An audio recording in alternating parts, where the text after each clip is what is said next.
Before we get into this, I would like to say that I think this gentleman here, and I've always thought he was innocent from the start. It didn't make any sense.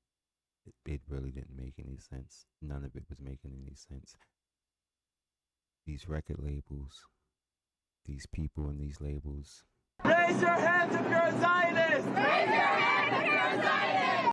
Listen, I'll leave that there. Y'all already know. And now he's getting stabbed. I'm just saying, even listen, it never made no sense to me. Shoot a woman in the foot. But let's get ready to get into this. As Tory Lanez recovers in a hospital after a prison stabbing attack, his father and supporters gathered today to demand his release. The former rapper was convicted of shooting Megan Thee Stallion. Fox 7's Christy Fajardo tells us about the claim of new evidence.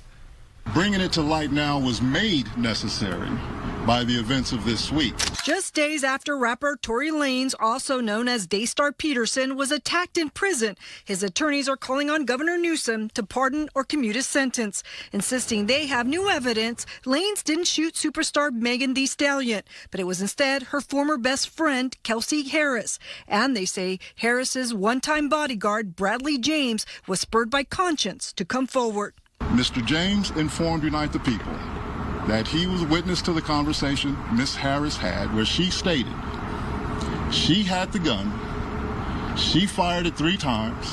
In essence, Mr. Peterson never shot anybody. Walter Roberts says the statement aligns with another witness who saw 2 women fighting. Lanez is serving a 10-year sentence after being convicted of shooting Stallion in the Hollywood Hills back in 2020. The singer testified against Lanez and in an op-ed wrote, quote, "Even as a victim, I have been met with skepticism and judgment. We didn't hear back from Stallion's attorney and couldn't reach Harris for comment."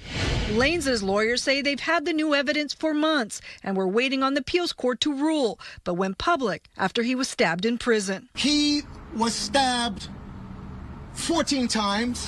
The rapper's father, Sunstar Peterson, says his son is recovering remarkably well, but recounted the story Lanez told him. And I quote, "Dad, I thought it was my last. And having made my peace with God, I said, okay, God, is this how it's supposed to end for me?" But God said no. God told him, "Do not give up." The family and legal team insist Lanez was never given a fair trial, raising questions about the prosecution and investigation.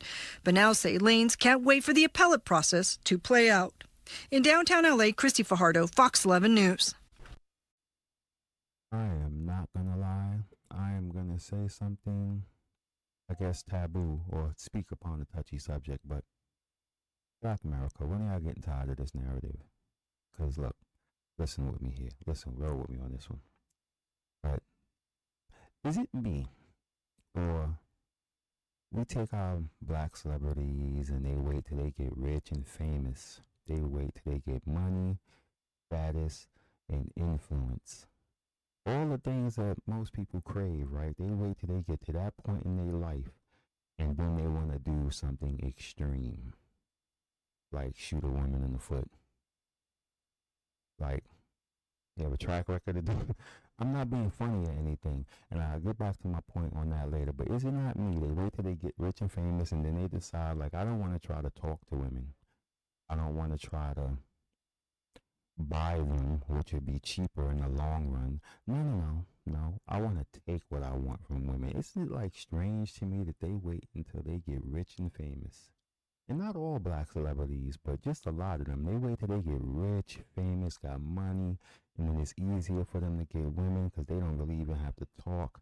When it's easier for them to, if they don't like their friends, they can just cut them off. But no, they want to kill them all. It's just all sorts of strange things black celebrities do when they get rich and famous, that they go to that. Listen, if you want to become a drunk, I get you.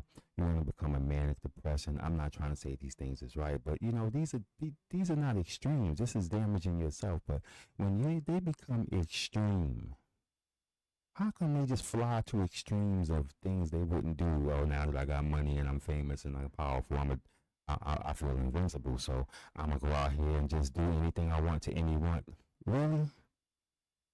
Right, my point is this. You take King Von, that dude there.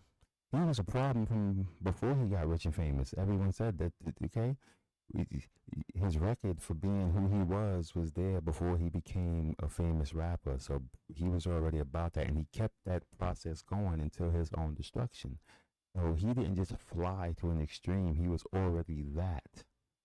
So I'm just like, and I'm not trying to say all of them. Some of them are, you know, some extreme people doing some extreme things, but you're going to get a lot of money. You're going to fight your way out the jungle. You're going to claw out of there tooth and nail. And then you're going to say, you know what?